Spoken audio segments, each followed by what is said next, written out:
Friends, welcome to best consulting services. இன்றைக்கி நம்ம என்ன பார்க்க போகிறோம் அப்படின்னா, உயில் அப்படின்னா என்ன அப்படிங்கிறத பற்றி பார்க்கலாம். உயில் டாக்குமெண்ட் வந்து எப்படி எழுதுறது, அது மட்டும் இல்லாமல் உயில் வந்து எங்கே வந்து பாதுகாப்பாக வச்சுருக்கிறது அப்படிங்கிறது எல்லாத்தையுமே வந்து பார்க்கலாம்.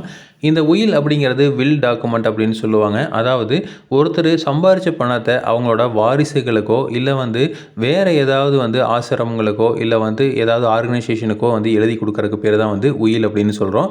அதாவது அவங்களோட இறப்புக்கு பிறகு அதை வந்து எழுதி கொடுக்கலாம். இப்போ ஒரு உதாரணத்துக்கு ஒருத்தருக்கு ஒரு சொத்து இருக்குது அப்படின்னா அதை வந்து அவர் பையனுக்கோ இல்லை வந்து வேறொரு மூன்றாம் நபருக்கோ கொடுக்கறதுக்கு அவருக்கு விருப்பம் இருக்குது அப்படின்னு வச்சுக்கலாம். ஸோ அப்போ வந்து உடனே இப்போவே கொடுக்கறதுக்கு பேர் தான செட்டில்மெண்ட்டுன்னு சொல்கிறோம். ஆனால் அந்த மாதிரி இல்லாமல் அது அவர் இருக்கிற வரைக்கும் அவர் அனுபவிச்சுட்டு அதுக்கப்புறம் வந்து அவருக்கு பிறகு வந்து இன்னொருத்தருக்கு போகிறதா வந்து சொல்கிறதா வந்து உயில்.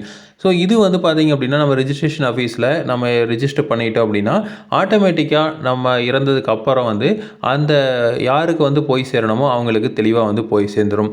ஒரு உதாரணத்துக்கு ஒரு பேரண்ட் இருக்கார், அவருக்கு வந்து 2 பசங்க இருக்கான்னு வச்சுக்கலாம்.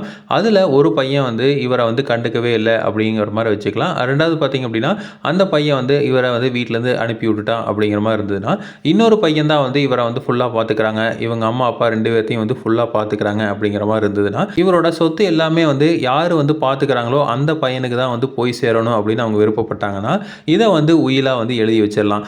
ஒருவேளை இவங்க இறந்ததுக்கு அப்புறம் வந்து ஆட்டோமேட்டிக்காக வந்து என்னாகும், அப்போ அவங்களுக்கு வந்து அந்த சொத்து வந்து போயிடும். ஸோ இதுதான் வந்து நம்ம உயில் சாசனம் அப்படின்னு சொல்கிறோம். இந்த உயில் வந்து நம்ம வாரிசுகளுக்கு மட்டும்தான் எழுதலாமான்னா கண்டிப்பாக கிடையாது.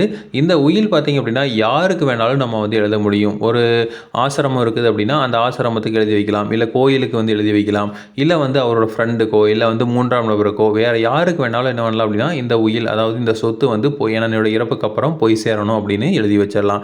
இதை வந்து பதிவு செய்யறதுக்கு எவ்வளவு காஸ்ட் ஆகும் அப்படிங்கிறத பார்த்தலாம்.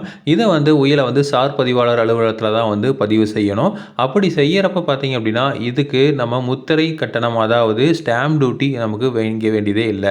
அடுத்தது பார்த்திங்க அப்படின்னா இதில் வந்து அந்த சொத்து மதிப்பு எவ்வளோ தெரிவிச்சிருக்கோமோ அதுக்கு வந்து 1% வந்து கட்டணும், அல்ல அதிகபட்சமாக வந்து 500 ரூபாய். இப்போ 1% அப்படிங்கிறது 500 ரூபாய் விட அதிகமாக இருக்குது அப்படின்னா 500 ரூபா வந்து கட்டினா போதுமானது.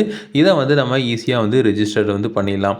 அடுத்தது பார்த்திங்க அப்படின்னா இந்த உயிலை வந்து எங்கே வந்து வச்சுருக்கணும் அப்படிங்கிறது முக்கியம். ஏன்னா வந்து அந்த உயிலை வந்து என்ன பண்ணிடுவாங்க அப்படின்னா எடுத்து மறைச்சி வச்சுருவாங்க.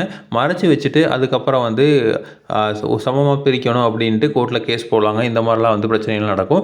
அப்போது அந்த உயிலை வந்து பத்திரமா எங்கே வச்சுருக்கலாம் அப்படின்னா இதையே வந்து நம்ம மாவட்ட பதிவாளர்கிட்டையே வந்து இதை வந்து கொடுத்து வந்து வச்சுருக்கலாம். இது வந்து நம்ம சீல் வச்சு ஒரு டாக்குமெண்ட்டுக்குள்ளே வந்து கொடுத்துடலாம். அடுத்தது வந்து இதை யார் வந்து ஓப்பன் பண்ணணும் அப்படிங்கிற உரிமை யாருக்கு எழுதி வச்சுருக்காங்களோ அங்கீகரிக்கப்பட்ட நபர் வந்து அந்த அவங்களோட ஆவணத்தை எல்லாம் காட்டி அதுக்கப்புறம் வந்து அந்த உயிலில் வந்து வாங்கிக்கலாம். ஸோ வாங்கிட்டு அதை வந்து ஃபர்தராக வந்து ரிஜிஸ்ட்ரேஷன் ஆஃபீஸில் போயிட்டு நம்ம ரிஜிஸ்டர் கூட நம்ம பண்ணிக்க முடியும். நிறைய பேர் இந்த மாதிரி உயிலோ இல்லை தான செட்டில்மெண்ட்டோ வந்து பண்ணாமல் இறந்துடுறாங்க. அதுக்கப்புறம் அவங்க வாரிசுகளுக்குள்ள சண்டை சச்சரவுலாம் நிறையா வந்துடுது. ஸோ முடிஞ்ச வரைக்கும் பார்த்திங்க அப்படின்னா எல்லாத்துக்குமே ஈக்குவலாக பிரித்து செட்டில்மெண்ட் பண்ணிடலாம். செட்டில்மெண்ட் பண்ணால் அதுக்கப்புறம் வந்து பேரண்ட்ஸை பார்த்துக்க மாட்டாங்க அப்படின்னு நம்பிக்கை இல்லாதவங்க உயில் எழுதி வச்சிட்டாங்க அப்படின்னா நமக்கு பிரச்சனையே இருக்காது. ஸோ இதே மாதிரி இன்ஃபர்மேஷன் உங்களுக்கு தொடர்ந்து வேணும் அப்படின்னா எங்கள் சேனல் சப்ஸ்கிரைப் பண்ணுங்கள். தேங்க்யூ.